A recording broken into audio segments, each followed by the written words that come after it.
Šiandien visa mūsų bendruomenė žino, kad Ramvydė ir Mykolas švenčia pirmasias metinės. Tai galim pasveikinti mūsų praeitų metų jaunieji Ramvydė.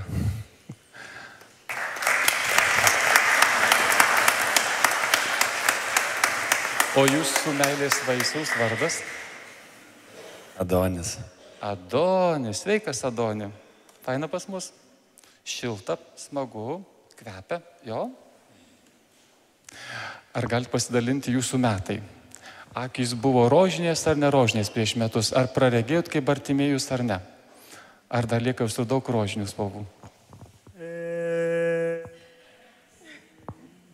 Gerai. Buvo gerai. O dabar? Ar akys viską regi pasaulį, vienas kitą? Regi. Ar tokį matėte Mykolą prieš metus? Taip. Ramvydė nepasikeitė per metus? Priaugo. Priaugo. Ačiū labai, iš tikrųjų džiaugiuosi. Mūsų tema tikrai yra praregėjimas. Šaunuoliai, jūs reiškia, nebuvote pakę ir jūsų santuoka buvo labai sąmoninga. Tai viena iš gražiausių praeitų metų santuokų, džiaugiuosi.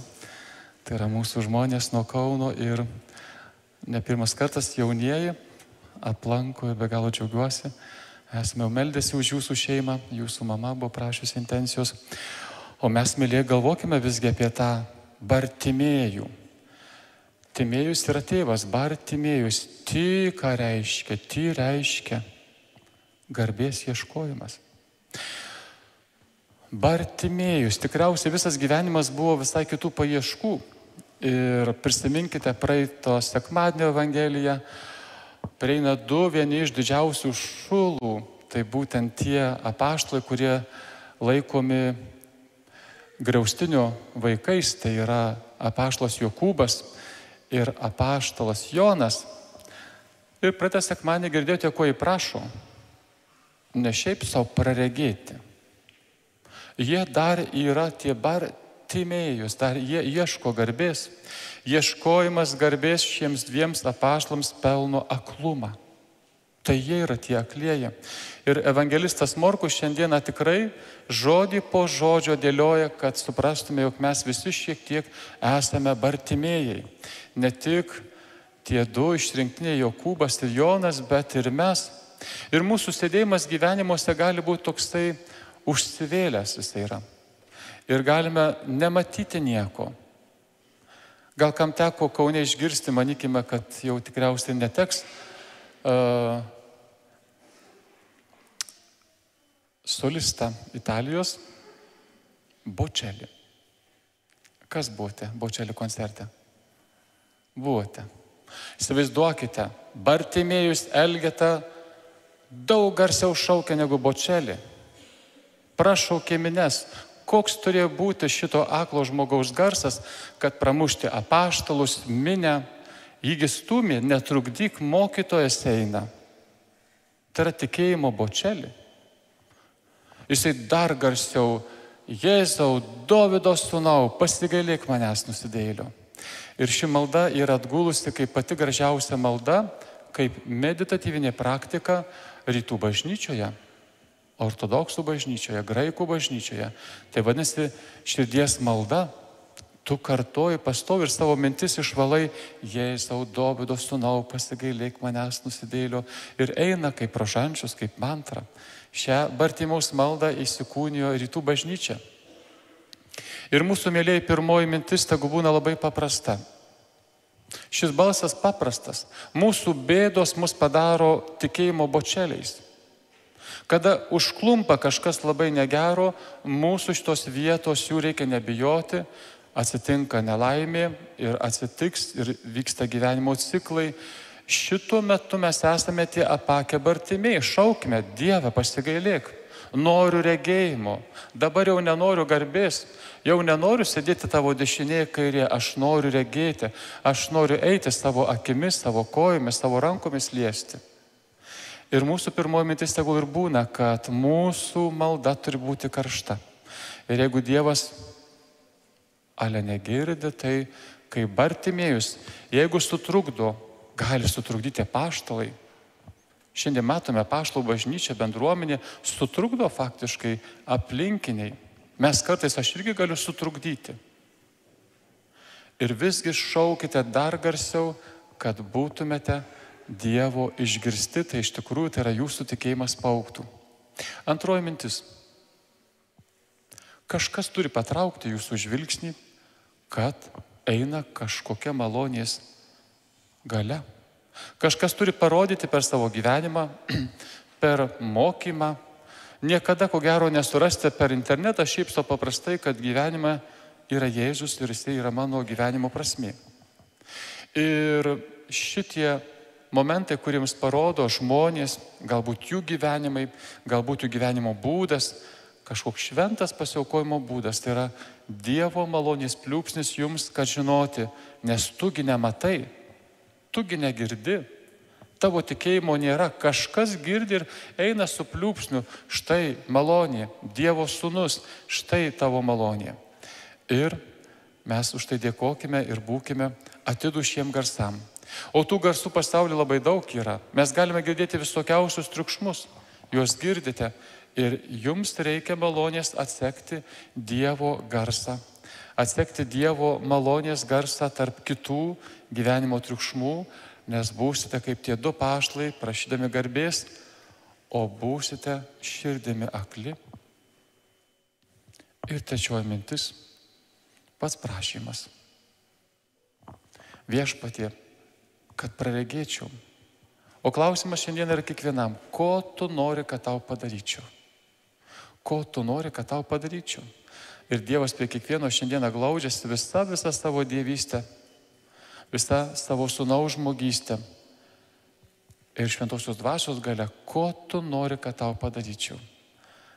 Ar kaip apaštalai sėdėti garbėje, ar kad tu regėtumė gyvenimą, kad tu džiaugtumėsi gyvenimu. Ir kad tas gyvenimas apie tave atrodo gražesnis, ypač su tavo pačio pastangomis. Mėlyje, mes ruošiamės visų šventų iškilmė ir tai yra iškilmė, kuri leidžia vadintis mus vieni kitų šventaisiais. Taip vadinosi krikščionys vieni kitus. Kartais jaunimas klausia, ką reiškia iliuminatai, iliuminatė. Ar girdėjai, jaunasis rūkė? Kas yra iliuminatai? Bet tokį žodį girdėjai? Iliuminatai. Mėlyje, iliuminatai, kas yra šiandieną, tai mažiausiai domina. Iliuminatais pati pirmoji krikščionių bendruomenė vadino pasikrikštijusius. Ir aš jums nemeluoju, tai yra istorija. Ir Justino apologetikos pirmas tomas, tai tikėjimo gynimo raštai, kankinio Justino raštai yra 2 amžius.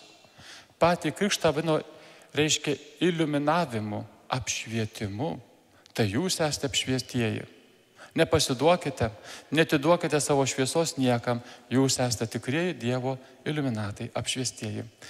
Parinkau keletą minčių prieš 3 metus pasakytų popiežiaus Pranciškaus visų šventų iškilmiai, kaip atrodo šių dienų tie mūsų apšviestieji. Būkite šventi.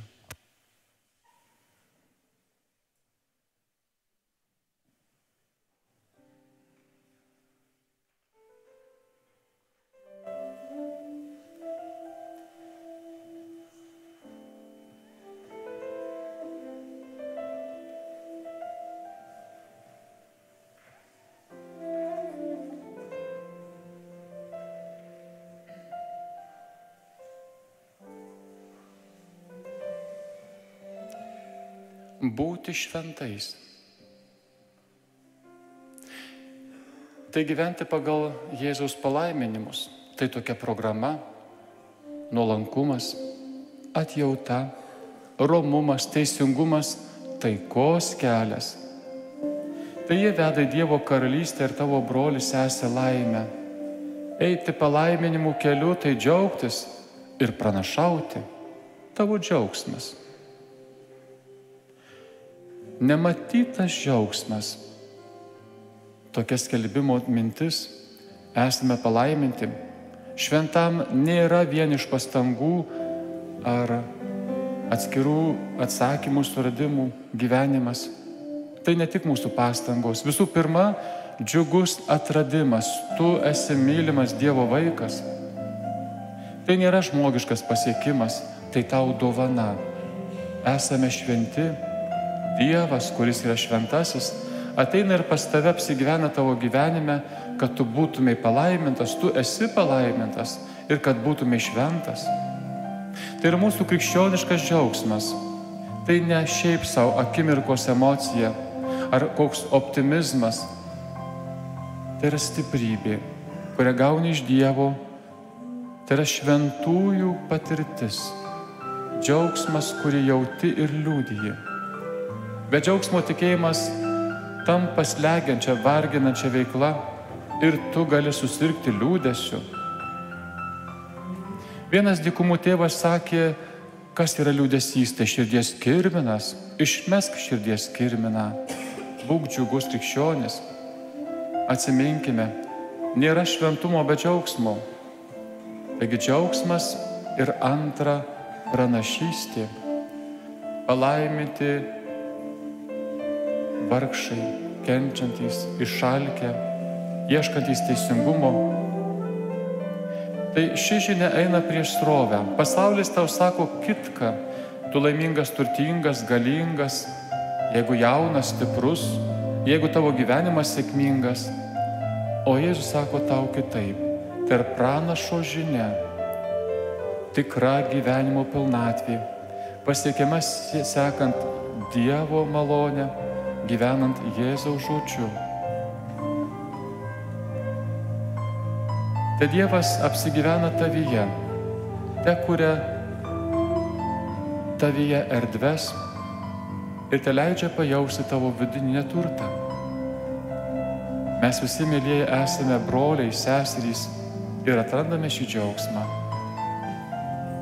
Šventumas yra šios pranašystės primimas ir įgyvendinimas su Dievo pagalba.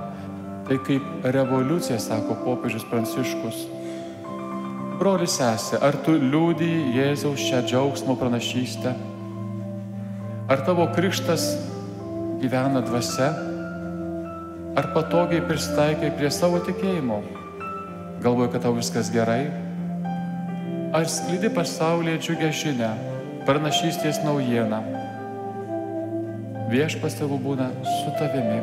Amen.